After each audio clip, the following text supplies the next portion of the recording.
As a student and an on-call interpreter, one day I was meeting a provider in front of a home.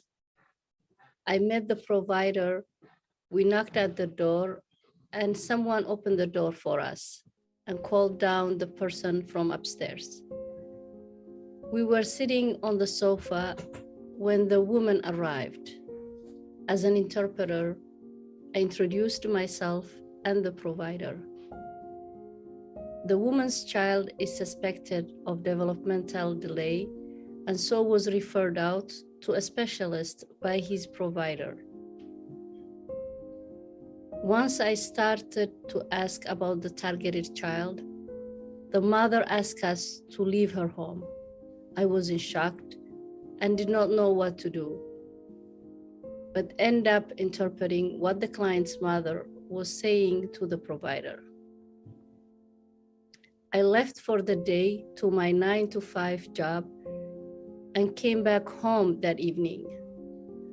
I was cooking dinner and getting ready to feed my kids when I heard a knock at my apartment door.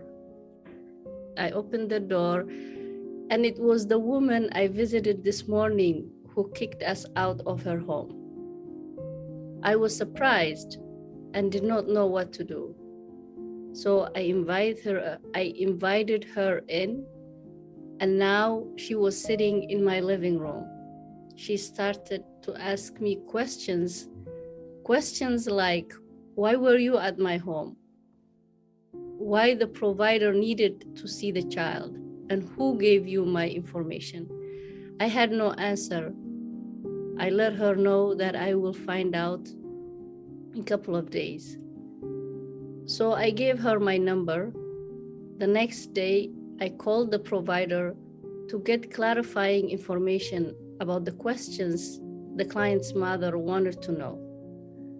I realized an important thing that day. The new Mainers, parents, and the primary care providers are not on the same page. Vital information is lost in translation.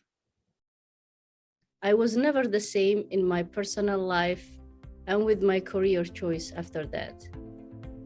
I became a catalyst and a change agent. My career path changed from that moment on. I found my purpose in life. I had to learn about diagnoses and disabilities. I became an advocate for the children with special healthcare needs and disabilities and their parents so that they can seek early support to their children with special health needs. I started seeing children with disabilities in the community who are kept at home without services due to fear and taboos.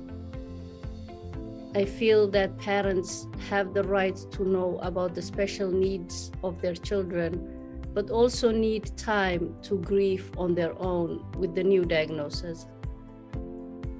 Without knowledge is without light.